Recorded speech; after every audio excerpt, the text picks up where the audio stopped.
بسم اللہ الرحمن الرحیم الحمد للہ رب العالمین والصلاة والسلام علی سید الانبیاء والمرسلین اما بعد۔ ہمارے چند اہل علم دوستوں نے نکاح مسیار کے اوپر کچھ لکھ بھیجا ہے، اسے دیکھ لیتے ہیں۔ اصلاً اسلامک فقہ اکیڈمی نے جو سوالات جاری کیے ہیں اس میں بھی یہ موضوع بحث ہے۔ لکھتے ہیں کہ نکاح مسیار کسے کہتے ہیں؟ آپ یہ بتائیں کہ اس سلسلے میں عرب علماء کا کیا موقف ہے اور کہاں تک اسے درست جانا جا سکتا ہے اور کن کن بنیاد پر اسے علماء ناجائز قرار دیتے ہیں۔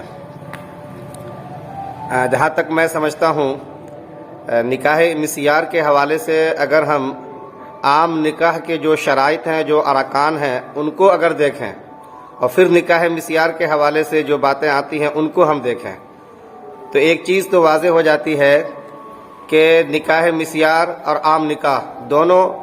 اپنے شرائط اور اپنے ارکان کے حوالے سے ایک جیسے ہی ہیں، ان میں کوئی خاص فرق نظر نہیں آتا، کیونکہ عام نکاح کے اندر بھی گواہان کا ہونا ضروری ہے، ایجاب و قبول کا ہونا ضروری ہے، مہر ہوتا ہے، اور اسی کے ساتھ ساتھ ولیمے کی نوبت آتی ہے، اور بھی کئی ساری چیزیں ہوتی ہیں۔ نکاح مسیار میں بھی اگر ہم دیکھیں تو یہ چیزیں دکھائی دیتی ہیں۔ ہاں اتنا ہو سکتا ہے کہ ہمارے عرف کے اندر کہ نکاح کے بعد خاتون یا لڑکی یہ رخصت ہو کر کے اپنے شوہر کے گھر جاتی ہے، سسرال جاتی ہے، نکاح مسیار کے اندر ایسا کچھ نظر نہیں آتا۔ تاہم ایجاب و قبول ہو، گواہان ہو، مہر ہو، اعلان ہو، یہ ساری چیزیں نکاح مسیار کے اندر بھی ہمیں دکھائی دیتی ہیں، ہم اس کا انکار نہیں کر سکتے۔ اب رہا یہ کہ جب ایک عام نکاح کا تصور جو ہمارے یہاں پہ ہے اور سلسلہ اس کا ہے تو پھر یہ نکاح مسیار کہاں سے آ گیا؟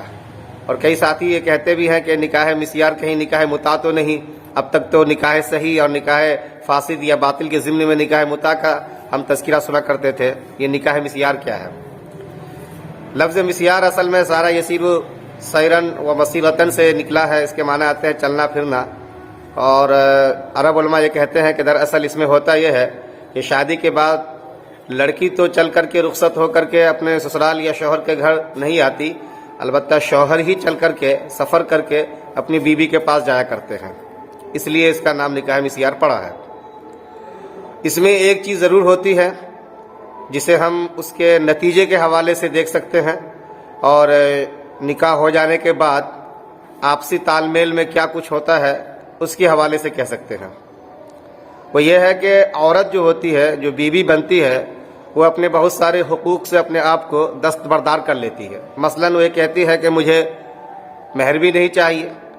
آپ ساتھ میں آ کر کے رہیں یا میں آپ کے ساتھ آ کر کے رہوں، اور نفقہ سکنا یہ ساری ذمہ داری آپ لیں بحیثیت شوہر، یہ بھی ہمیں نہیں چاہیے۔ الغرض وہ ساری چیزوں سے مرد کو آزاد کر دیتی ہے۔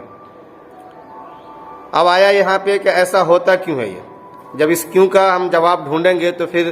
اس نکاح کا سلسلہ کیوں چل پڑا ہے وہ بھی سمجھ میں آ جائے گا۔ عرب علماء بتاتے ہیں کہ ان کی جو اسباب یا جو وجوہات ہیں وہ دراصل یہ کچھ ہیں۔ پہلی بات تو یہ ہوتی ہے کہ اس میں اگر خاتون شادی شدہ ہے، اس کے گھر پہلے سے بچے ہیں یا ماں باپ ہیں، ان کے یہاں پہ وہ رہ رہی ہے اور وہ چاہتی ہے کہ میں پھر سے کہیں نکاح کر لوں تاکہ ہماری عصمت اور پاک دامنی کا جو ایک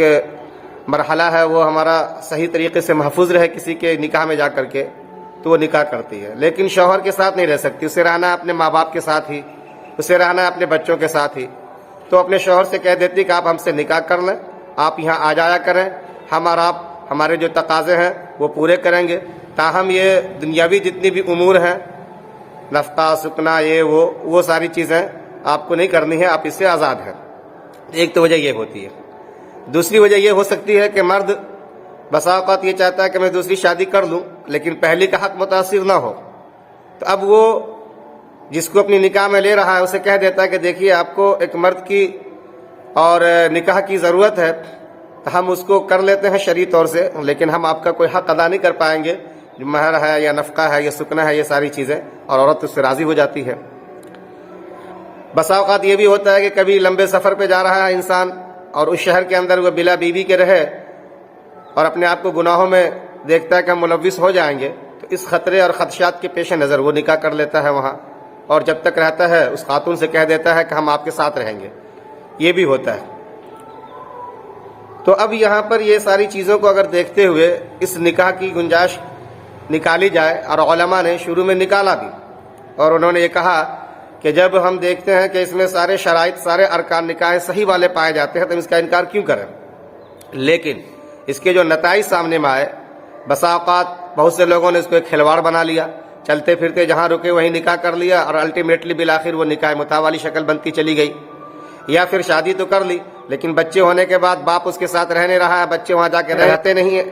تو پھر یہ ہوتا ہے کہ بچوں کی تربیت اور تعلیم، یہ سارا کچھ معاملہ بگڑ جاتا ہے پھر۔ تو اب ایسی صورت میں کیا کیا جائے؟ کیا عمومی طور پہ اس کا فتویٰ رکھا جائے جاری، یا اس سلسلے میں علماء غور و خوض کریں گے؟ یہ باتیں بہرحال آتی ہیں، اس کو بھی دیکھنا ہے۔ اور عرب علماء کے حوالے سے پوچھا گیا تو میں بتا دوں کہ عرب علماء اس سلسلے میں ہمیں 3 طریقے سے اپنی اپنی رائے دیتے ہوئے دکھائی دیتے ہیں، اور 3 بہت ہی مشہور شخصیات ہیں۔ پہلی شخصیت اس میں شیخ ابن باز علیہ رحمت کی ہے۔ ان کا شروع میں ماننا یہی تھا کہ یہ نکاح صحیح کی طرح سے بالکل درست ہے، آپ اس میں ایجاب و قبول کرتے ہیں، مہر رکھتے ہیں، گواہان کو لاتے ہیں، اعلان ہوتا ہے، ولیمہ ہوتا ہے، تو پھر اس کو ہم نکاح صحیح اور نکاح مسیار میں کیا فرق رکھنا، نام آپ چاہے جو دے دیں لیکن یہ نکاح ہے تو ہے۔ لیکن بعض لوگ کہتے ہیں کہ انہوں نے آخری عمر میں جا کر کے یا بعد میں انہوں نے اس سے توقف کر لیا تھا کہ بھائی اس کو تو مطلق ہم مباح قرار دیں گے، تو پھر لوگ یا تو الٹیمیٹلی نکاح متع کی طرف جا پڑیں گے، یا پھر کہیں پہ کوئی اپنی معشوقہ اور محبوبہ کو رکھ رکھا ہوگا اور بعد میں پھر بچنے کے لیے اس کو نکاح کی شکل دے دے گا، اور اس طریقے سے بھی بے حیائی کو فروغ مل سکتا ہے۔ تو بتاتے ہیں کہ انہوں نے بعد میں اس سے توقف کر لیا تھا، لیکن کوئی ایسی تحریر سامنے میں اب تک نہیں آئی میرے علم کے مطابق جس سے اس کی توثیق یا تصدیق ہو سکے۔ دوسری شخصیت ہے شیخ عبدالعزیز آل شیخ کی۔ ان کا بھی کہنا یہی ہے کہ جو شرطیں ہیں اس کے لحاظ سے تو یہ درست ہے، تاہم ایک بیچ کا راستہ یہ بتاتے ہیں۔ وہ یہ کہتے ہیں کہ عام اجازت نہ دے کر کے ہم یہ دیکھیں گے کہ میاں بیوی میں کس کو اس کی کتنی ضرورت ہے، ان کے حالات کیسے ہیں، تقاضے کیسے ہیں،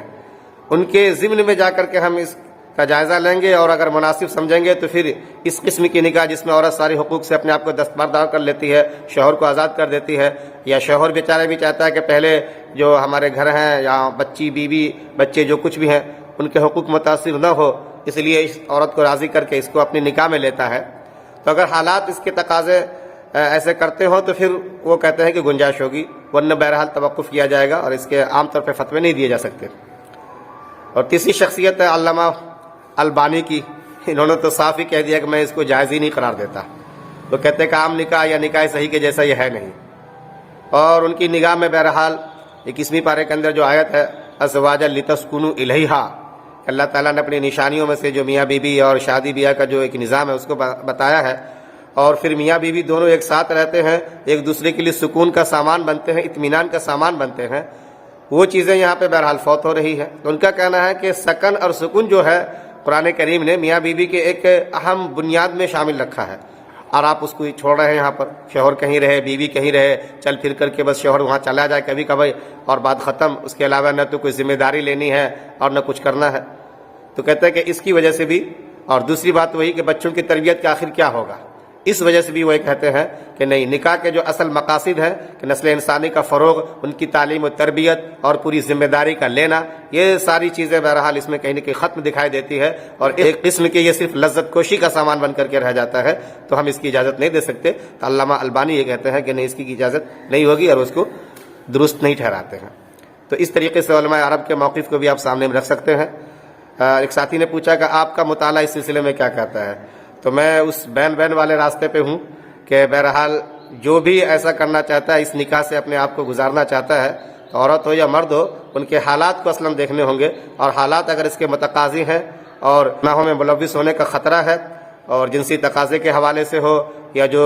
ذمہ داریاں اس کی دستبرداری کے حوالے سے ہو، اگر یہ ساری چیزیں نارمل ہو کر کے شریعت کے دائرے میں ہیں اور کہیں سے بھی لذت کوشی کا سامان یا کسی اباحیت کا دروازہ کھولنے والا نہیں بنتا ہے، تو پھر ایسے نکاح کی اجازت دینی چاہیے، ورنہ پھر اس پہ توقف کرنا چاہیے، اور اس کی اجازت نہیں ہوگی اگر وہ لذت کوشی کا یا نکاح متع کا کوئی ایسا راستہ بنتا ہے تو۔ شکریہ، جزاک اللہ۔ ان باتوں کو عام بھی کریں، اس چینل کو سبسکرائب کر لیں، اور جن لوگوں کی اس کی ضرورت ہو ان تک اس کو بھی پہنچانے کی کوشش کریں۔ بہت بہت شکریہ۔